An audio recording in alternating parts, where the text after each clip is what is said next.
Bonjour et bienvenue dans notre programme Glorieuse Destinée. Je bénis Dieu pour cette merveilleuse opportunité qu'il me donne de fortifier votre foi. En réalisant cette émission, avec toute l'équipe de notre ministère, nous n'avons qu'un seul désir, fortifier votre foi et vous offrir des ressources spirituelles. Et puis nous désirons que ce rendez-vous soit centré sur la Bible, sur les Saintes Écritures. Dieu a pour chacun d'entre nous une glorieuse destinée. Chacun de nous doit la saisir en soignant sa communion avec Dieu. Et cette communion passe par l'approfondissement des Saintes Écritures et elle passe par une vie de prière. D'ailleurs, je vous propose de prier en remettant ces moments entre les mains de Dieu. Seigneur, merci pour ta présence. Merci pour ce temps mis à part où nous pouvons nous poser, où nous pouvons écouter ta voix. Seigneur, nous avons besoin que ta voix retentisse dans notre cœur pour que nous saisissions quelle est ta pensée, quelle est ta volonté pour nos vies. Au nom de Jésus, Amen. Gloire à Dieu, gloire au Seigneur. Aujourd'hui, j'ai décidé de vous parler d'un sujet assez surprenant. Souvent, nous pensons, mais comment sera le ciel? Ou encore, qu'allons-nous faire au ciel? Eh bien, j'ai voulu prendre le problème à l'envers en ciblant les choses que nous ne ferons plus au ciel. J'ai intitulé le sujet du jour, que j'aborderai dans le cadre de 3 émissions, 10 choses que vous ne ferez plus au ciel. D'ailleurs, j'aimerais vous présenter ce livre, cet ouvrage, à partir duquel nous avons voulu réaliser ces émissions, 10 choses que vous ne ferez plus au ciel. Je vous invite à visiter notre boutique en ligne si vous désirez approfondir tout à nouveau ce thème tellement important de ce que nous ne ferons pas là-haut, mais que nous devrons faire ici-bas. N'hésitez pas à visiter notre boutique sur notre site. Allez, je vous propose de marquer une pause. C'est vrai, c'est étonnant, on démarre par une pause, mais pourquoi? Parce que j'aime louer le Seigneur, et c'est tellement important de prier, mais aussi de célébrer Dieu. Et j'aimerais marquer cette pause musicale avec notre ami Matt Marvan, qui chante « Un coin de paradis ». On parle du ciel, lui, il nous parle de ce merveilleux coin de paradis. On l'écoute, il nous explique tout ça en chanson. On se retrouve dans quelques instants.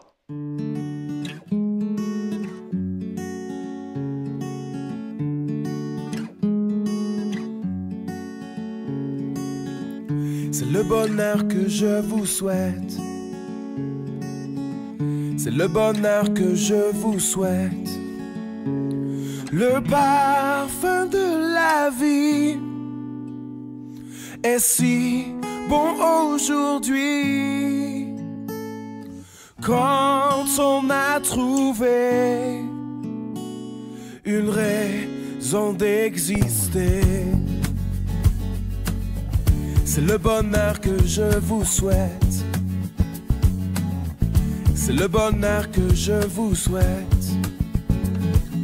Un coin de paradis sur cette terre, beaucoup d'amour et de tendresse, des cœurs épanouis, c'est mes vœux les plus chers, de l'espérance et des richesses. C'est le bonheur que je vous souhaite. C'est le bonheur que je vous souhaite. Même si parfois c'est dur, ne quitte pas l'aventure. Allez, relève la tête. Ensemble, faisons la fête. C'est le bonheur que je vous souhaite. C'est le bonheur que je vous souhaite. Un coin de paradis sur cette terre, beaucoup d'amour et de tendresse, des cœurs épanouis, c'est mes vœux les plus chers, de l'espérance et des richesses.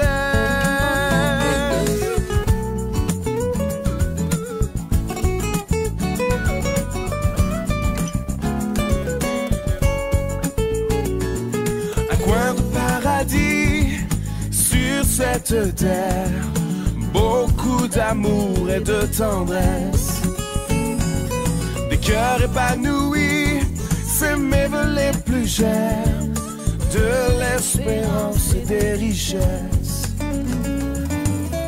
C'est le bonheur que je vous souhaite. C'est le bonheur que je vous souhaite. C'est le bonheur que je vous souhaite. C'est le bonheur que je vous souhaite.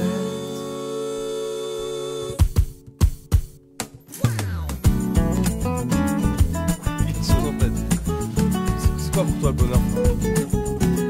Ouais, le bonheur c'est d'être ensemble. C'est vrai? Ouais, c'est ça. Ouais, t'as raison. Ah, je suis ok avec toi là.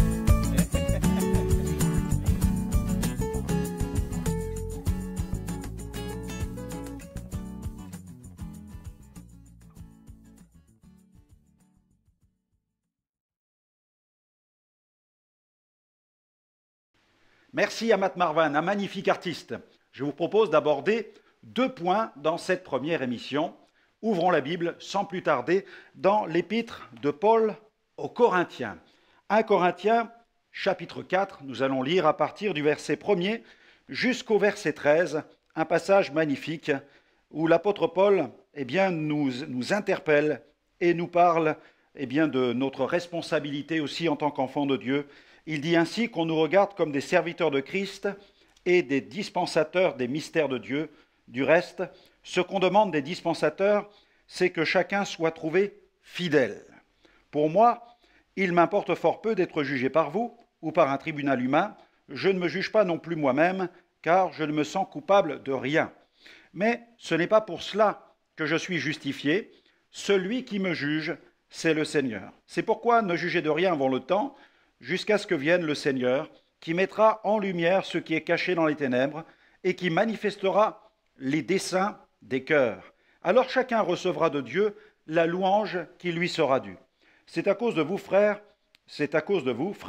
que j'ai fait de ces choses une application à ma personne et à celle d'Apollos, afin que vous appreniez en nos personnes à ne pas aller au-delà de ce qui est écrit, et que nul de vous ne conçoive de l'orgueil en faveur de l'un comme l'autre. Car qu'est-ce qui te distingue? Qu'as-tu que tu n'aies reçu? Et si tu l'as reçu, pourquoi te glorifies-tu comme si tu ne l'avais pas reçu? Déjà, vous êtes rassasiés. Déjà, vous êtes riches. Sans nous, vous avez commencé à régner. Et puissiez-vous régner en effet, afin que nous aussi nous régnions avec vous. Car Dieu, il me semble, a fait de nous apôtres, les derniers des hommes, des condamnés à mort en quelque sorte, puisque nous avons été en spectacle au monde, aux anges et aux hommes. Nous sommes fous à cause de Christ. Mais vous, vous êtes sages en Christ. Nous sommes faibles, mais vous êtes forts. Vous êtes honorés, et nous sommes méprisés. Jusqu'à cette heure, nous souffrons la faim, la soif, la nudité. Nous sommes maltraités, errants çà et là. Nous nous fatiguons à travailler de nos propres mains, injuriés, nous bénissons, persécutés. Nous supportons, calomniés, nous parlons avec bonté. Nous sommes devenus comme les balayures du monde, le rebut de tous, jusqu'à maintenant. Dans ce passage, sur un ton plutôt ironique, l'apôtre Paul réprimande les chrétiens de Corinthe. Il leur reproche le fait de régner avant l'heure, de vivre de façon insouciante, dans une sorte d'état extatique, comme s'ils étaient déjà au ciel, en train de se prélasser dans la gloire. Malheureusement, de nos jours, certains chrétiens vivent ainsi, à la manière des vierges folles. Dans la parabole des 10 vierges, vous l'aurez certainement remarqué, Jésus cherche surtout à éveiller l'attention du croyant sur l'importance de se préparer pour son retour.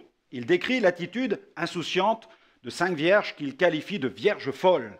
En effet, alors que la nuit était déjà avancée, celles-ci ne prirent pas soin de prévoir suffisamment d'huile dans leur vase quand elles s'en allèrent à la rencontre de l'époux.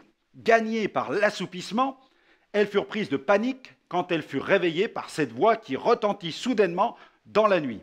Les vierges sages, quant à elles, plus précautionneuses, avaient prévu de l'huile en quantité suffisante. Elles furent dans la mesure de partir à la rencontre de l'époux, alors que les vierges folles furent incapables de faire le moindre pas dans la nuit sombre et ténébreuse. Elles manquèrent ce merveilleux rendez-vous. À l'instar des vierges sages, veillons sur notre réserve d'huile, c'est-à-dire sur notre niveau d'onction. Cette réprimande que Paul adressa aux Corinthiens bien qu'acerbe, fut justifié. Il a dit, déjà, vous êtes rassasiés, déjà, vous êtes riches. Sans nous, vous avez commencé à régner. Étant apôtre, il n'hésitait pas à leur faire part de son étonnement de ne pas encore avoir pu goûter lui-même à cet état de grâce. Il poussa même l'ironie jusqu'à mettre en parallèle ces nombreuses tribulations avec cette fausse sécurité dans laquelle les Corinthiens se reposaient. Mais cette zone de confort éphémère, dans laquelle ces chrétiens de la première heure étaient allés se réfugier, n'était ni le paradis, ni le ciel. Là où ils étaient, les Corinthiens ne régnaient toujours pas. Il fallut que Paul le leur fasse savoir, et ce, avec la plus grande fermeté. Cette tentation qui consiste à se trouver toutes sortes d'échappatoires pour ne pas avoir à faire face à la réalité menace bon nombre d'enfants de Dieu aujourd'hui. Il ne faut pas se voiler la face. Le temps pour l'Église de régner n'est pas encore arrivé. De même, quand Jésus vint sur la terre, il ne vint pas pour établir un gouvernement terrestre. Il ne vint pas comme un Messie régnant, non, il vint comme un Messie souffrant. Dans les premiers chapitres de l'Apocalypse, où il est question des 7 églises d'Asie, voyons-nous ces églises régner? Loin de là. Elles font toutes face à de grandes difficultés. Alors que certains s'imaginent déjà dans le repos céleste, vous êtes-vous déjà interrogé sur ce que vous ne ferez plus quand vous serez au ciel?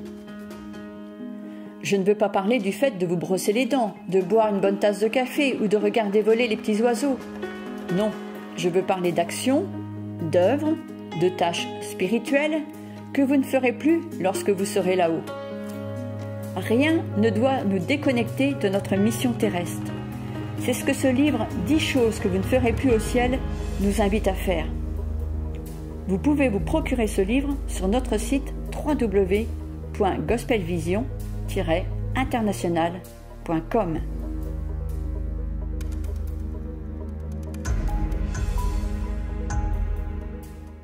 Le Seigneur reproche à l'Église d'Éphèse l'abandon de son premier amour. Apocalypse 2, verset 4. Il avertit l'Église de Smyrne qu'elle doit se préparer à faire face à une grande tribulation. Apocalypse 2, verset 10. Il déclare à Pergame qu'elle est située en plein cœur du territoire de Satan. Apocalypse 2, verset 13.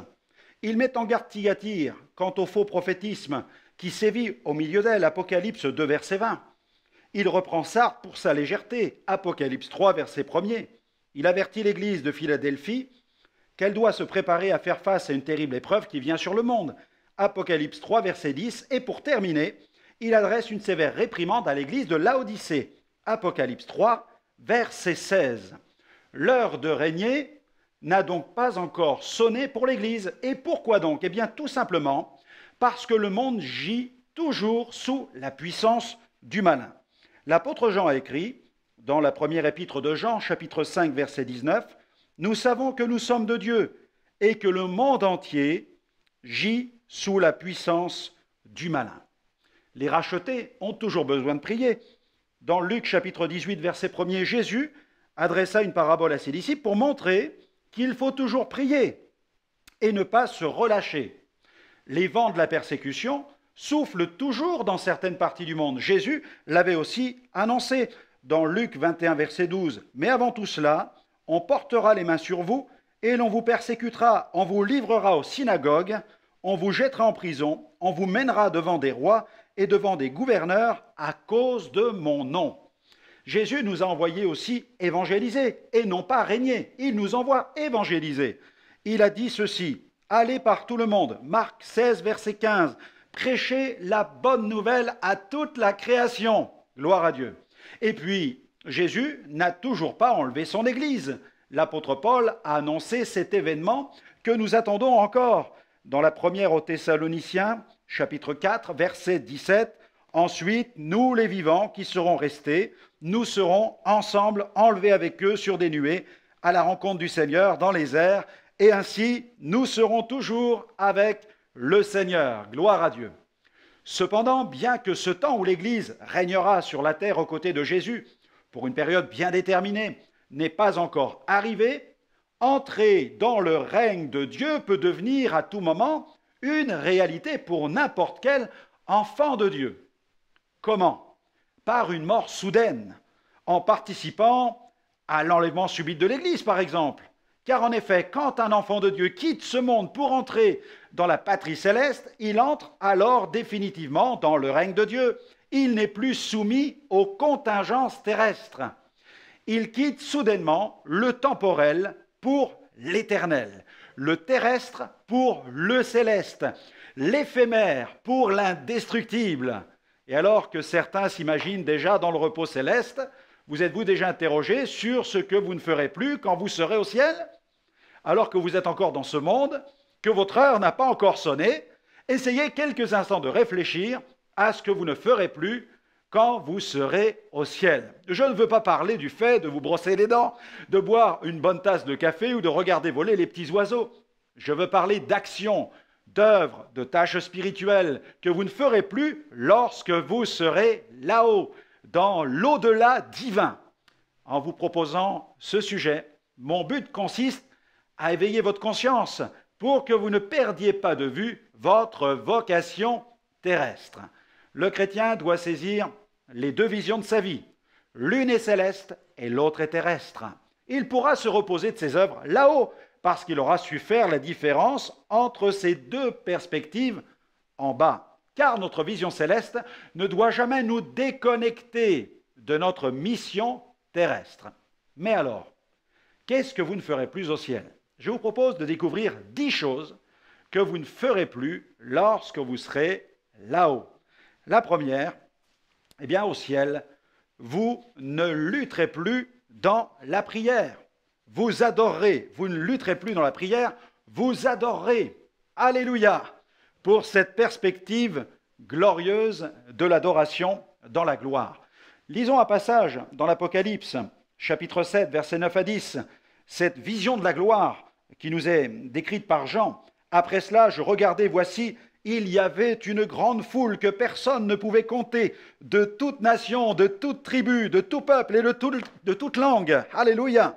Ils se tenaient devant le trône et devant l'agneau, revêtus de robes blanches et des palmes dans leurs mains, et ils criaient d'une voix forte en disant, « Le salut est à notre Dieu qui est assis sur le trône et à l'agneau. » Gloire à Dieu. Je n'ose imaginer l'ambiance qui régnera dans le ciel. Des millions issus de tout peuple adoreront le Seigneur ensemble. N'est-ce pas merveilleux? Ce passage laisse plutôt rêveur, n'est-ce pas? Mais pour le moment, vous n'êtes pas encore au ciel. Vous êtes encore dans ce monde. Vous êtes bien entendu appelés à adorer le Seigneur, mais aussi à considérer la prière. Vous avez impérativement besoin de prier, car vous êtes encore sur la terre. Au ciel, vous serez revêtus d'un corps de résurrection. L'apôtre Paul évoque la gloire de cette condition céleste. En effet, dans sa première aux Corinthiens, chapitre 15, versets 42 à 44, il dit « Ainsi en est-il de la résurrection des morts, le corps est semé corruptible, il ressuscite incorruptible. Il est semé méprisable, il ressuscite glorieux. Il est semé infirme, il ressuscite plein de force. Il est semé corps animal, il ressuscite corps spirituel. S'il y a un corps animal, il y a aussi un corps spirituel. Amen. Au ciel, vous serez glorifiés, plein de force. Mais pour le moment, ici-bas, vous avez besoin d'être fortifiés par le Seigneur. L'Esprit de Dieu désire vous soutenir dans votre faiblesse. Il veut aussi vous aider à dépasser les limites inhérentes à votre nature humaine. Paul a déclaré dans Romains 8, 26, « De même aussi, l'Esprit nous aide dans notre faiblesse, car nous ne savons pas ce qu'il nous convient de demander dans nos prières, mais l'Esprit lui-même intercède par des soupirs inexprimables. » Oui, au ciel, il n'y aura plus de soirée, de veillée ou de nuit de prière. Il n'y aura plus de moments mis à part pour le jeûne et la prière. Si vous êtes conscient qu'il y a dans votre vie des défis à relever, il est alors grand temps de recourir à la prière, car au ciel, il sera trop tard. Les défis sont nombreux ici-bas.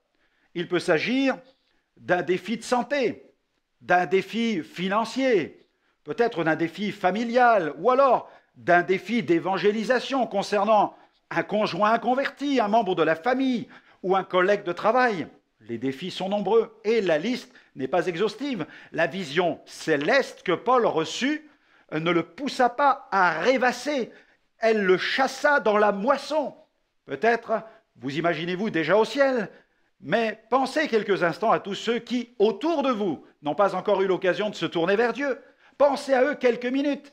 Imaginez-les en enfer, par exemple. Regardez le revivaliste Charles Inwood, ce qu'il pouvait déclarer. C'est émouvant. Cet homme était un revivaliste. Il dit « Les gémissements de millions d'âmes sur la terre me parviennent aux oreilles et me brisent le cœur. Je m'efforce avec l'aide de Dieu de percer, au moins en partie, l'obscurité dense, la misère extrême et le désespoir indescriptible de ces millions d'âmes qui n'appartiennent pas à Christ. » Et il ajoute ceci, « Médite, mon frère, sur l'amour du Maître, un amour profond comme la mer, et contemple l'horrible spectacle du désespoir des hommes perdus, jusqu'à ce que tu ne puisses plus avoir de repos, jusqu'à ce que tu ne puisses plus dormir. » L'apôtre Paul était conscient de cette terrible réalité. Dans sa première lettre qu'il adresse aux chrétiens de Corinthe d'ailleurs, il cherche à réveiller leur conscience quant à la condition spirituelle des âmes qui vivent sans Christ. Dans 1 Corinthiens chapitre 5 verset 14, il dit « L'amour de Christ nous presse parce que si un seul est mort pour tous, tous donc sont morts. » 10 choses que vous ne ferez plus au ciel. Avez-vous déjà réfléchi aux œuvres, aux tâches spirituelles que vous ne ferez plus lorsque vous serez retourné à la maison du Père? Non? Alors c'est le moment de vous procurer ce livre. Autre point important, au ciel, eh bien, vous n'aurez plus besoin de maximiser votre foi.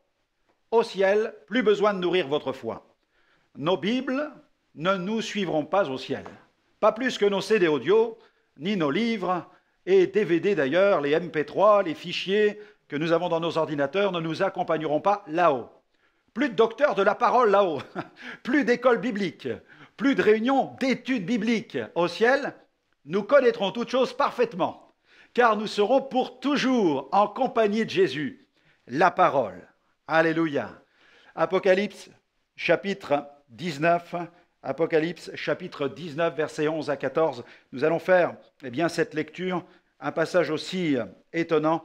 Puis je vis le ciel ouvert. Regardez, une fenêtre qui s'ouvre sur le ciel pour nous. Et voici parut un cheval blanc. Celui qui le montait s'appelle Fidèle et Véritable, et il juge et combat avec justice. Ses yeux étaient comme une flamme de feu, et sur sa tête étaient plusieurs diadèmes. Il avait un nom écrit que personne ne connaît, si ce n'est lui-même. Et il était revêtu d'un vêtement teint de sang. Son nom est la parole de Dieu. Les armées qui sont dans le ciel le suivaient sur des chevaux blancs, revêtus d'un fin lin blanc et pur. Alléluia! Au ciel, plus besoin de chercher à maximiser notre foi. Au ciel, l'enfant de Dieu n'aura plus besoin de stimuler sa foi, car il connaîtra le repos de la foi. Il ne sera plus nécessaire pour lui de chercher à la fortifier dans l'éventualité d'affronter une épreuve, car il n'y aura plus d'épreuve. Plus d'épreuve. Dans Apocalypse 14, verset 13, « Et j'entendis du ciel une voix qui disait, « Écris, heureux dès à présent les morts qui meurent dans le Seigneur, oui, dit l'Esprit, afin qu'ils se reposent de leurs travaux, car leurs œuvres les suivent. » Et puis dans Apocalypse 21, verset 4, « Le Seigneur essuiera toute larme de leurs yeux, la mort ne sera plus, et il n'y aura plus ni deuil, ni cri, ni douleur, car les premières choses ont disparu. » Quelle perspective glorieuse! Cependant, désolé de vous décevoir, mais nous ne sommes toujours pas au ciel. Nous sommes encore sur la terre et nous devons veiller en permanence sur l'état de santé de notre foi. Il nous faut la dynamiser, l'entretenir en la nourrissant avec la parole de Dieu. La Bible dit d'ailleurs dans Romains 10, 17, « Ainsi, la foi vient de ce qu'on entend et ce qu'on entend vient de la parole de Christ. » Il nous faut donc maximiser cette foi. Comment? En œuvrant. Vous avez certainement noté, comme moi, dans ce passage tiré de l'Apocalypse que le repos céleste de la foi est lié aux œuvres de la foi accomplies sur la terre. Ils se reposent de leurs œuvres car leurs œuvres les suivent. Des œuvres ont donc été préparées d'avance par le Seigneur pour notre développement personnel. Paul adressa ce message aux chrétiens d'Éphèse. C'est par la grâce en effet que vous êtes sauvés, dans Éphésiens 2, versets 8 à 10. Et cela ne vient pas de vous. Donc c'est par grâce que vous êtes sauvés, par le moyen de la foi. Cela ne vient pas de vous, c'est le don de Dieu. Ce n'est point par les œuvres, afin que personne ne se glorifie, car nous sommes son ouvrage. Nous avons été créés en Jésus-Christ pour des œuvres bonnes que Dieu a préparées d'avance afin que nous les pratiquions. Amen. La foi sans les œuvres est morte, mais la foi agissante par les œuvres et par la charité est une source de bénédiction pour un grand nombre. Jacques a déclaré ceci dans Jacques 2, versets 14 à 17. « Mes frères, que sert-il à quelqu'un de dire qu'il a la foi s'il n'a pas les œuvres? La foi peut-elle le sauver? Si un frère ou une sœur sont nus et manquent de la nourriture de chaque jour et que l'un d'entre vous leur dise « Allez en paix, chauffez-vous et vous rassasiez » et que vous ne leur donniez pas ce qui est nécessaire au corps, à quoi cela sert-il? Il en est ainsi de la foi. Si elle n'a pas les œuvres, elle est morte en elle-même. Entretenons notre foi, musclons-la, agissons. Eh bien voilà, notre émission se termine. J'espère que vous allez saisir aussi la victoire. N'hésitez pas à nous retrouver sur notre site web www.gospelvision-international.com. Vous y verrez de nombreuses émissions en replay. Elles vous feront un énorme bien, j'en suis sûr. Que le Seigneur continue à répandre sa grâce sur votre vie et qu'il vous fasse pleinement entrer dans votre glorieuse destinée. Que Dieu vous bénisse et à très bientôt.